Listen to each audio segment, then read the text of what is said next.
Where are you, Jim? I'm in Chicago. How about you guys? We're in Palm Springs. Oh, well, that's pretty nice. How's everything in Palm Springs?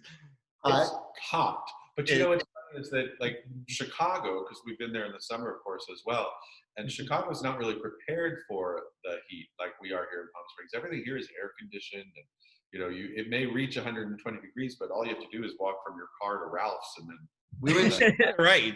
And it's that desert heat too. It's that dry desert heat. Here, it's been hot. Like this past week, I went outside and it's like just going from car to store and your shirt is soaking wet. It's I hate it. I just moved from LA actually. 2006. 2006 we were in Chicago In the summer. Yeah. Oh, really?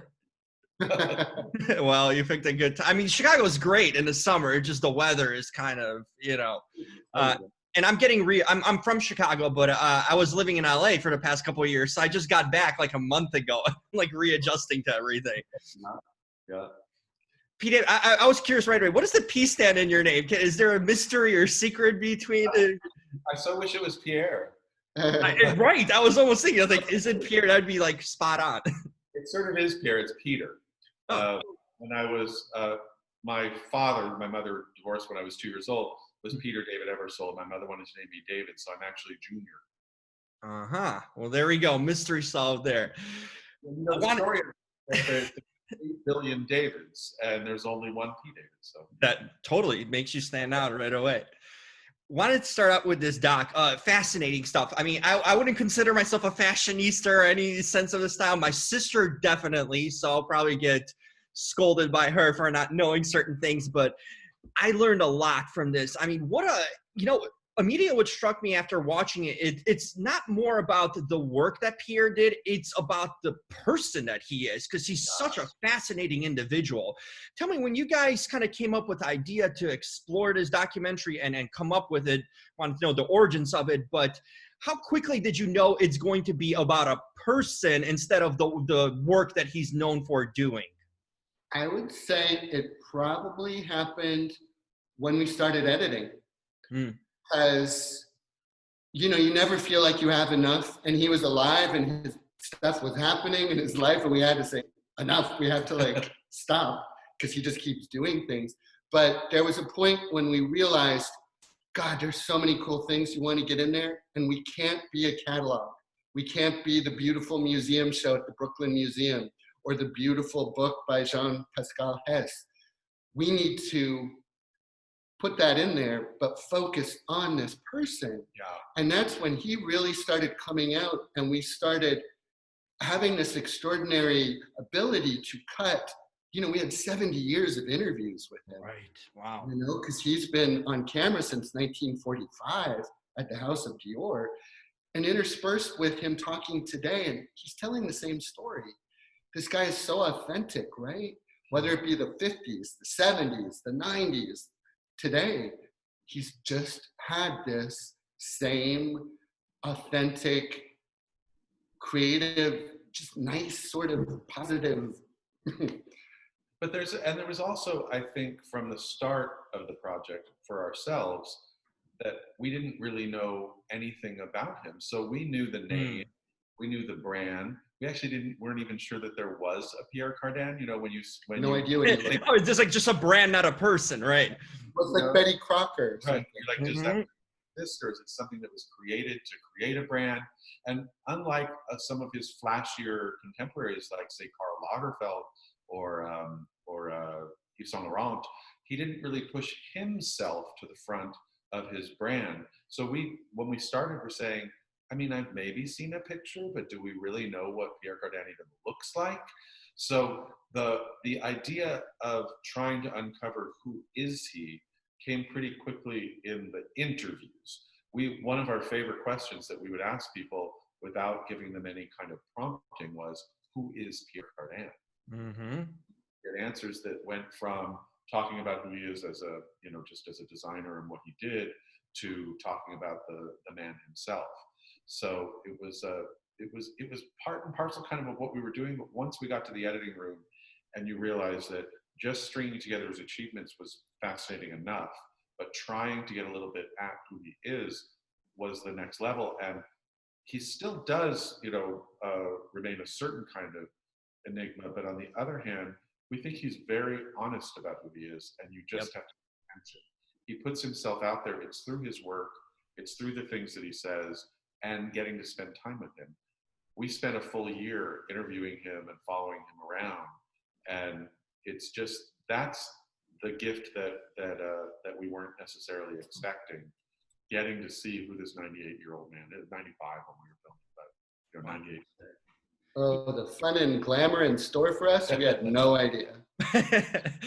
What blew me away is how, I almost think he's like Nostradamus or something, because like a real life, how ahead of time he was, not only culturally, but with his fashion. It's unbelievable when he's doing things in the 40s and 50s that are so contemporary now, just with the times and just the ideas of structure with his just even furniture in that sense. But it just blew me away how ahead of time this individual was, especially when you date back to the 40s, where people were kind of more, in a sense, simple. I wouldn't say simple-minded, but not as forward-thinking or afraid to step out of the shell in that way. What did you guys take away about how ahead of his time, and we're talking about decades, this man is? He gets called a futurist a lot. And one of the things that I think is interesting about his particular brand of futurism is how optimistic it is. This is a time when people are looking forward and saying the future holds all of these incredible opportunities, possibilities for us. We look at the future now. When you talk about a futurist, it's usually dystopian. We're usually looking at, Mad Max and the whole world falling apart. And, you look at what we're going through and you understand why. But when he was doing his brand of futurism, he was looking at opportunity, brightness, color, internationalism, new shapes, globalism, going around the world, going to the moon. And so they believed in this optimistic vision. And I love what Rodrigo, his nephew and right-hand man, says in the film, which is that my uncle designs not 10 years ahead, but 50 years ahead. Truth. We're catching up with it now. But even that he saw, these China and Russia as markets, which no one did, Japan. Yeah. He really opened up those doors, and not in an imperialistic way. He was going to say, listen, you've got this beautiful culture. You should celebrate it and bring it to our culture. And, he really taught people to take care of themselves and to push their creativity for economic good, which he had done so successfully. Which is probably part of his visionary, just being exposed to so many cultures, especially in a time then when we didn't travel as much and world wasn't so, we didn't have internet or anything like that to connect us that way. And it seems like he really explored a globe. Another thing, one thing kind of stood out to me as, let's say, a casual kind of on the street person, as I consider myself to be, you hear the fashion icons like Dior and Saint Laurent and Versace, but you never hear about Pierre kind of being that off the top of your head for like a person walking down the street who's not into fashion in a sense. In the fashion sense, everyone knows Cardin, but like as a casual everyday person, maybe in a sense, who isn't into fashion. Why is that so? For the visionary that he is and for all that he's accomplished in the decades that he's been around and even on camera, why isn't he in that same breath, in a sense, mentioned as a Dior and Saint Laurent, someone, It's because he didn't sell out. Well, I think it has a lot to do with American bias, which is that in the 90s, he pulled himself out of the American market. But when you talk about the name Pierre Cardin globally, in China, they think he's the president of France because his name is so ubiquitous. He's much bigger worldwide. But also remember, he retained his brand. He never sold it to one of these big LMVHs. So the reason you see Dior and you see Chanel, it's because it's plastered all over your airport and over every billboard, because these huge corporations, every department store. For sure. And Pierre Cardin is still operating, in his 1970s, 80s. He has all these licenses around the world and the money pours in, but he let America go. One of the things we're hoping is we can revitalize the brand in America because it is such a great brand. But I think that's the major reason he doesn't roll off the tongue. In the same way, we've all learned now all of these brands and all of these names, but they have been shoved down our throats. I mean, Right. you see ads everywhere you go. You've got Charlize Theron all over LAX when you walk. That's right. Yeah, you see them at airports everywhere. The storefronts, they're all over. Yeah. And when we were kids in the 70s, there were how many? Maybe 2 designers you could name, right? Jordache. Well, that was even after, but Pierre Cardin was way before Halston and Gucci and all that stuff. Yeah. He was a well-known French designer worldwide. And, anyone who's under 50 grew up in an America that didn't have Pierre Cardin. So unless your parents were into it or you were interested in the world, which a lot of new millennials don't seem to be. But our favorite expression is, that's before my time. We're like, everything is before your time. Jesus is before your time. Look into some history. I was curious if there's anything, I mean, I'm sure you guys spent all this time researching and really did a great job of it.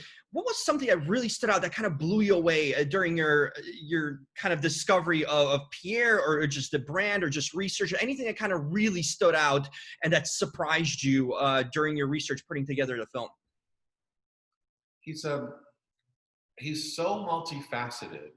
And I think the thing that I 100% knew nothing about was his involvement in theater and experimental theater and supporting artists in that way. But even to the point of something like bringing Alice Cooper to Paris.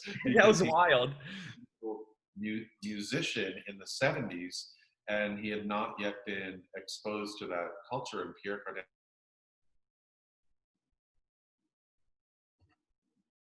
that aligns with his kind of vision of the world, which is that you expand your mind, you look at new things, you kind of open yourself up. So without a doubt, something like that he had an alliance to Alice Cooper, like, where did that come from? Unbelievable.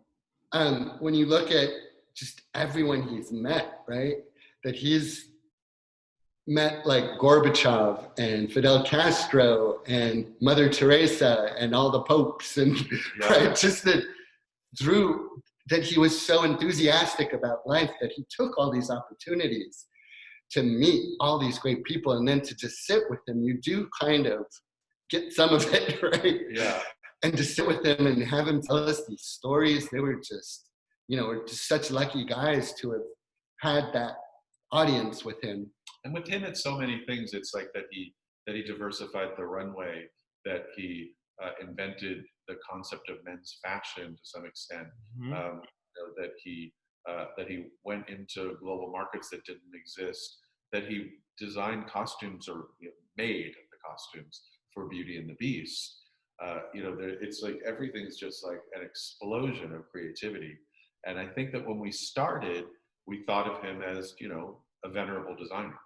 But I don't think that we knew the breadth of it in any way whatsoever. This was really surprising too, as we did a lot of digging and searching, and all we found were like more wonderful things.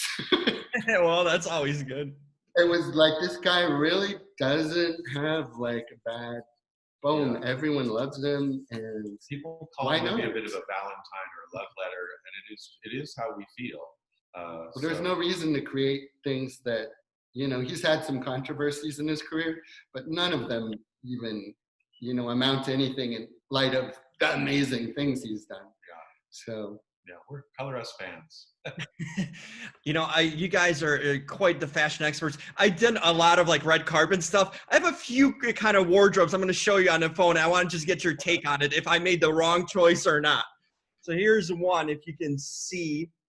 This is like a rubber kind of suit. Ooh, I like that. Was this a good choice? It was literally like a tire. It felt like I'm wearing a tire, but it was very rubberish. That's very Cardin, because he was he would use unconventional materials. Yeah. It kind of reminded me. And then this was another one. Oh, nice. Look at that. Shiny fabrics. Looking good. Yes. Right? I like that. I felt watching Cardin, I'm like, I kind of took some like unique styles. Maybe I incorporate myself. I wore stuff. So he trickles down. What are you doing in a t-shirt today? Come on. I know. This is what happens when you're back home and no red carpets are happening. So I guess, come on, get into your Well, I'm glad I have your approval, guys. Quickly, to final thing to ask you, since Pierre is so involved at this age, even in a company, do you guys kind of got a sense of where does he see the future after he's not able to do it anymore? You know, in the sense, maybe if he unfortunately passes, what's the future of the company? Is it set up to continue his vision in a good way? Because he's so hands-on with it. I just kind of wonder, what is the future of the brand? Yeah, it's complicated because for fashion brands to survive in this environment, there is a lot of encouragement to sell out to corporate interests. But it's a family, the family of the House of Cardin. And so Rodrigo, who is the nephew, has already been tapped as artistic director, general manager, and he and Pierre work very closely together already about the vision of where the brand is going in the future of it. Rodrigo designs most of that incredible, beautiful furniture that he does now. It's all lacquered. But he has a great respect for his uncle, and the new really, designers, I was going to say. Yeah, oh yeah, right. Yeah, he's got some new designers for the first time. He's got a young guy that he's sponsoring named Pierre as well. Yeah. And he just opened up something called Studio Pierre Cardin, so it's a younger, hipper line. Yeah, Pierre Cortial. Cortial, yeah. That's how you pronounce his name. But you know, we call him Little Pierre because he was around when we were filming, but he hadn't yet been elevated to that level, or we probably would have done a little bit more covering of him inside of the film. But it happened in that sort of year of editing after we were done that he elevated Little Pierre up to being, the new Big Pierre. So. But Rodrigo is just like us. He's a huge Cardin fan too. Huge respect for his uncle, loves his history and his legacy, and so he's really thinking, what would my uncle do?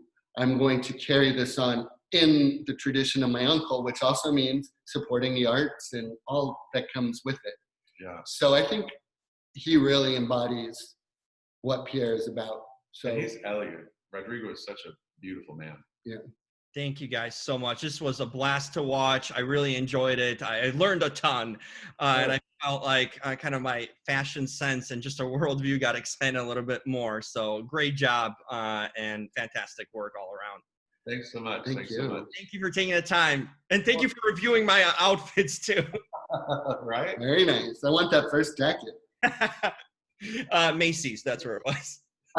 This is from Macy's. We do a lot of Macy's shopping. They have a good line. They have that. They have a good men's store. What's their line? Their line is called. Talia? Oh, this is Top Man. Oh yeah, their line is called Talia. Yeah, it's Talia. Actually, that's where it was. Yeah. They have really great this stuff. This is Talia. I think so. Yeah. We wear the same thing. Thank you, fellas. I hope to connect again down the road.